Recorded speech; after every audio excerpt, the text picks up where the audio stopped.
And tip number 10 is to create a bond, an emotional bond with your customers. I'm not saying again to give them your whole life story, but it has been proven that emotions sells product. So if you're creating that bond, emotional bond with your customers based on your products and based on your product description and also your product pictures, then you are actually selling your product without actually being pushy. Hola mi gente bella y bienvenidos a mi canal. My name is Sandra if this is your first time here, and welcome to my channel. In this channel, I'll be speaking and you'll be learning about everything high-end or luxury candle making business tips. So without any further ado, let's get into the video.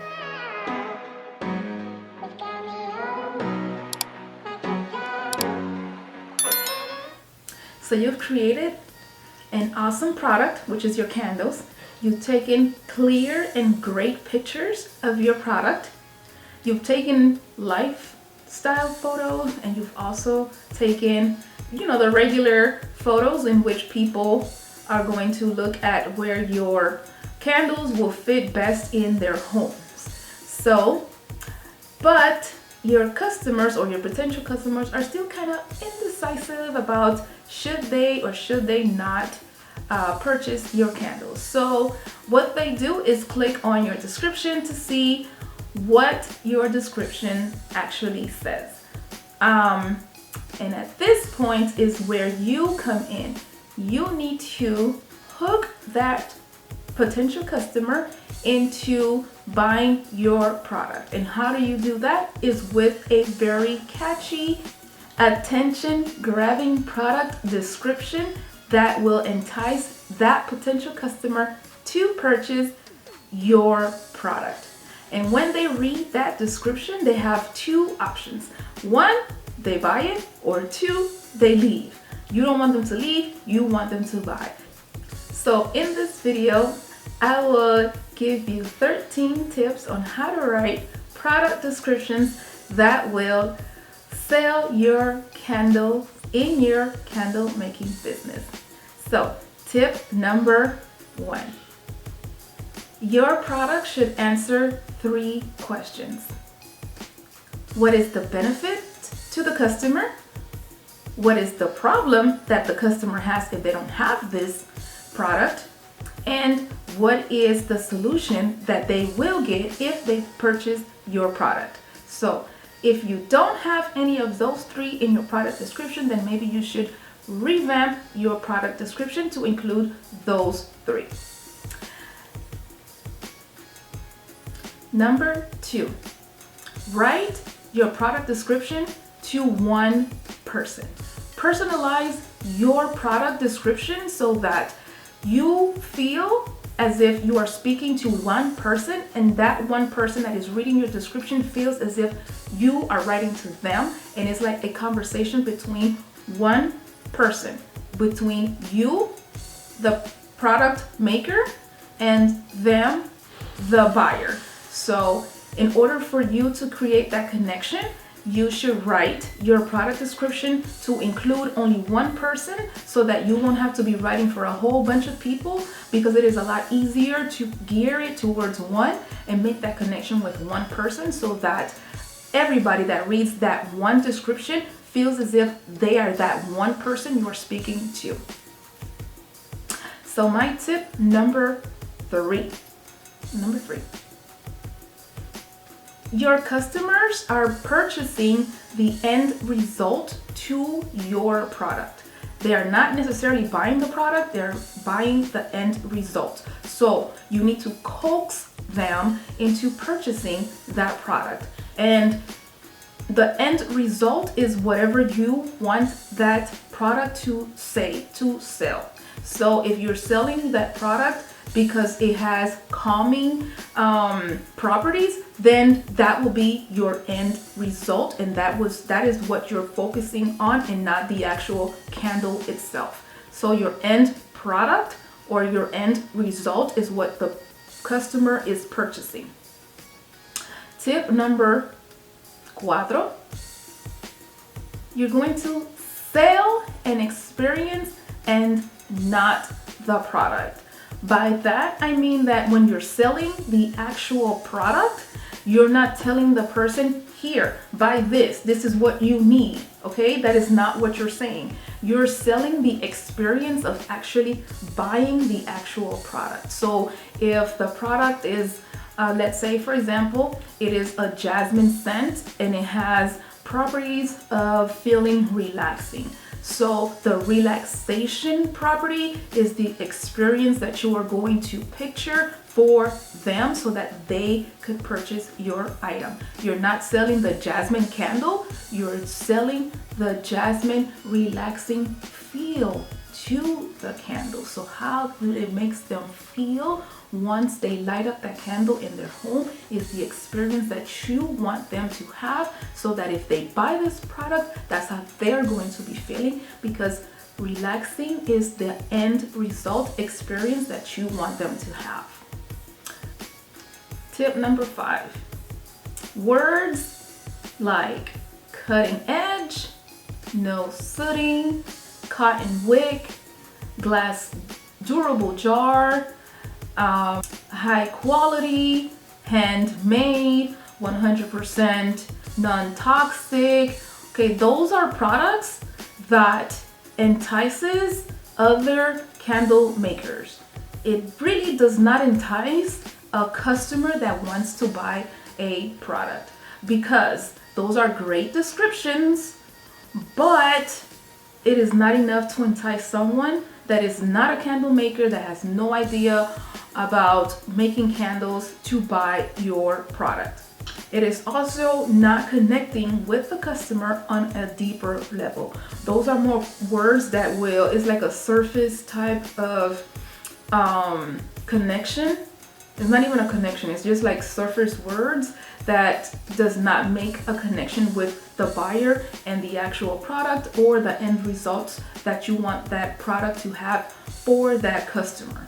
So those words, although they're probably good to put on there, more than likely it's not something that will entice a buyer to actually purchase that product. It is important for you as the actual seller, because those are the reasons why you purchase that item, but it's not the reason why an actual person that doesn't really care about those things will purchase that actual item.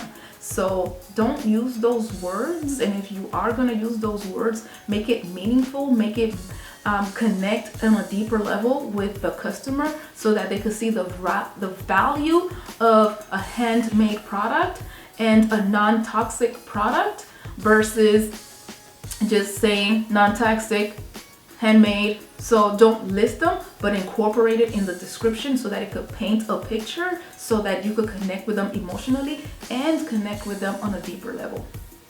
Tip number 6, use social proof to connect with your buyers and in your description, but not really in your description. So you could use social proof as a way to get people to purchase your candles. And how do you do that? Is by getting reviews and by ratings. So if you have already reviews on your product, then that's awesome, and that means that other people are actually looking at those reviews as well, and they are probably buying that item because you already have some sort of social proof, some sort of authority on that actual product, and they are going to buy it because someone else said that it was good. That's even better than you selling the actual product, because other customers will read that, and people sell products better than you, the actual person that made the actual product, because you as the product maker are not going to be buying your own product. So you need to have someone or other people so that they can make sure to put there that they are enjoying the product, that they are enjoying the scent, that they like it, that it looks nice in their home, and that is social proof that you do have for that actual product. And in order for you to create social proof, you need to have an actual email list, build so that you could send them notifications so that they could purchase, not the purchase, so that they can leave a review and leave a 5-star or whatever star rating that you have on your actual product.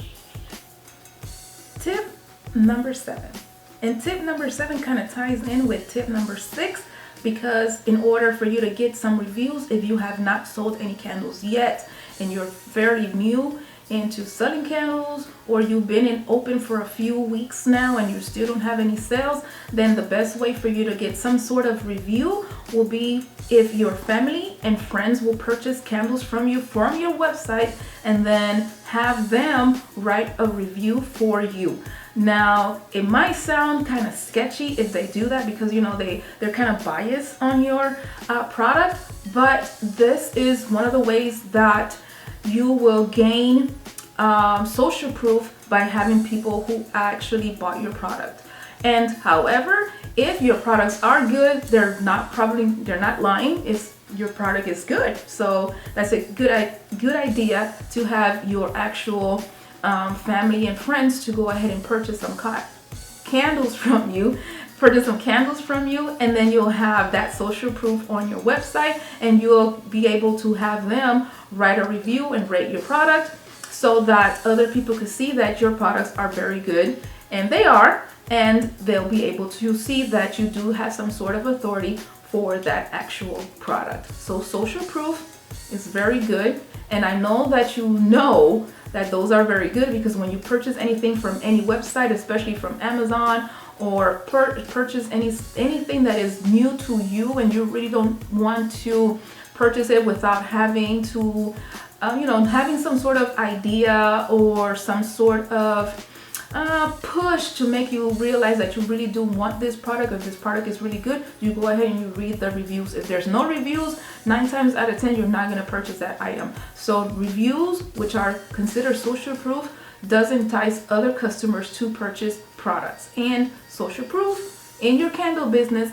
is A+, since they can't really smell the actual candles from the TV. If they had smell-o-vision, maybe they could have, but we don't have that yet. So therefore, social proof will work very well in your candle making business. So that brings into my 8th tip. And my 8th tip is use descriptive and sensory words to make a connection with your customers based on their senses. You could use descriptive words such as sweet, delicious, sexy, it's enticing, it's calming. Those are descriptive words that entices people to actually purchase something. And especially if you put those together into a cohesive, nice, descriptive paragraph, then it makes that product stand out even more. So use descriptive and sensory words to connect with your customers on a sensory level. Okay, this brings into my 9th tip. And my 9th tip is to paint a picture with your product description for your customers. Painting a picture is like telling a quick little story to connect with the customer. You don't necessarily have to give them your life story in that product description. You don't have to do that, but make a little quick tidbit of a connection by painting a picture, such as when you walk into your room and you're feeling like you need a break, you light your candle, and then you have that enticing, sweet, savory aroma of jasmine and lavender permeate the air. So that is a quick description of what your product gives to the customer. So you walked into your house, you were tired, that is a problem. You need to relax. Okay, that is a partially of a solution, and when you light the candle, bam, you relax. That is how I would probably write my description if I were to write it based on a lavender and jasmine. I don't have that scent, a lavender jasmine type scent. So that is painting a picture. I'm not saying that you should be writing a 3-page essay, as I said earlier, but giving them a little bit of a push would be a very good idea to, connect with the customer so that your product description sells the product, not you telling them buy this because you want them to buy it. That's not how it works, actually, because that feels as if you're like a salesman just selling a car and just push. People usually don't like that. So don't be that salesman with your products. Okay, but then number 9 brings me to tip number 10. And tip number 10 is to create a bond, an emotional bond with your customers. I'm not saying again to give them your whole life story, but it has been proven that emotions sells product. So if you're creating that bond, emotional bond with your customers based on your products and based on your product description and also your product pictures, then you are actually selling your product without actually being pushy. So all of the tips that I have for you today are all the tips that you should be implementing into your candle shop. However, you don't have to use every single one of them into one product. You should sporadically spread them all out into your candle business. All your products should have some sort of emotion to it, solve some type of problem, and you could create some sort of problem for your actual customers, and then you solve that problem in your product description, and it should be spread around into your actual store so that whenever that person browses through your actual store, they see the entire picture, and then they make the connection, and then you connect with them emotionally because they are emotional people, obviously. So when they see all of those connecting dots, then that entices them to purchase an item from you. So the entire website that you have or your shop, if you're on Etsy, then all your products together should paint a picture for that customer. Because when you purchase anything, if you purchase a book or you purchase anything on any store, you go in and you purchase something because you connected with that thing. So for example, if you walked into a department store that sells clothing, every single item on that shelf was just plainly laid out on a table or just on a wall stuck out there, you wouldn't make any type of connection with that actual item. But if you walked into that same store and that actual product or that clothing that you want to buy is on a mannequin, and that mannequin looks really nice, it has nice accessories, it has a nice curve shaped on that actual item, and then it entices you as the purchaser or the buyer to actually go up to that item and see it and feel it and touch it to see if that's what you really wanted. And because it is already laid out for you in a way that you will probably go to it, that's what entices you to that actual product, and you made some type of connection with that product without them actually putting it in your face so that you could buy that product. The same thing with a book. When you see a book that you like my candle business book, if you see a book that you like, you read the title. And if the title entices you, you keep looking at the further of the pictures. If it has pictures. If it doesn't, then that's okay. Then what you really want to do is look on the back. And on the back, it will give you more of an idea of what this book is all about. So that's what you should do with your products. Your product, the picture will be your product picture. The next pictures should be a succession of where that product should be in their homes. And then if they still need that push, they get to your description, and then the description sells the product. It's not being pushy, but it sells the product by connecting with the actual customer. So make sure that you are creating some sort of bond with your customers based on your product description. And that brings me into tip number 11. Don't state the facts. such as getting the manufacturer's specs and putting it in your descriptions and just leaving it as that. Okay, because the specs are not really that important unless you're buying furniture for your house and you need to make sure that the actual furniture fits in that space or wherever you want to put it in your house. Your candles are very small. It doesn't need to have specs listed. If it is listed, that's fine. It's okay. You don't have to worry about that. But if that's the only thing that is listed in your description, then we need to do some work to fix that, because specs to a customer is not really that important.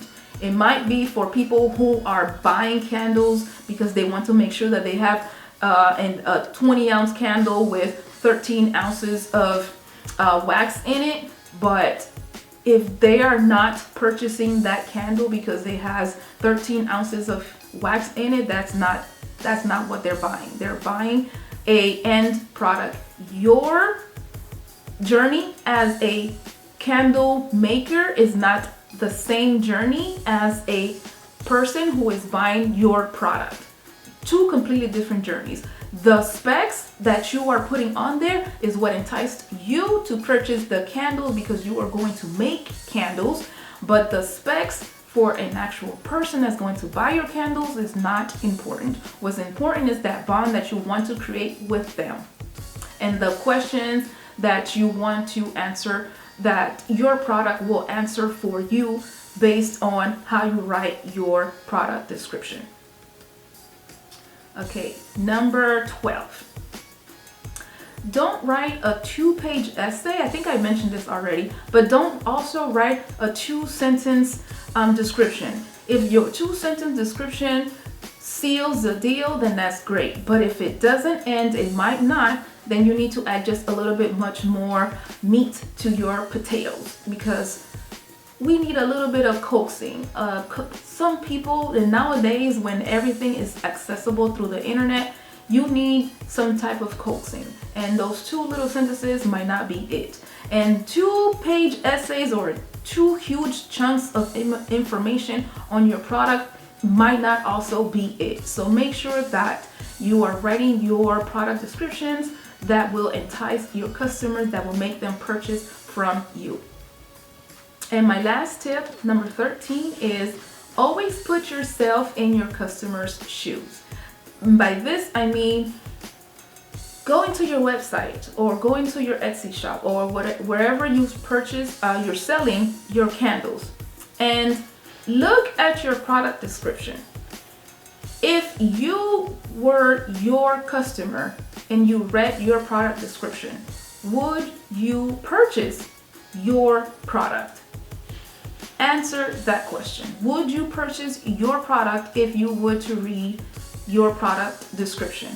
If the answer is no, then most likely you will need to actually incorporate some of the tips that I mentioned in here today so that you could go ahead and be able to sell more and connect with your customers more, paint a picture, be descriptive, use sensory words, answer the 3 questions, the benefits, the problem, and the solution, and then see if that works for you. See if you'll have more success in that way. And also, if your product has generic and basic descriptions, spruce it up a little bit so that you could entice your customers to purchase that item for you. You want to make sure that they just don't leave your site without actually purchasing anything. And you also want to make sure that you are grabbing those emails by enticing them with some sort of product that entices them, such as free shipping or a free product or 10% off when they purchase from you. So make sure that you're implementing a lot of these or some of these at least in your store. Let me know in the comment down below if you have written down, took out a paper and pencil, and wrote down some of the tips that I have or all of the tips that I have so that it could help you in the long run for your candle making business. And comment down below. Don't forget to like, comment, and subscribe to my channel for more tips for candle makers and for more tips on your luxury candle making business. So I'll see you on the next one. Bye, mi gente.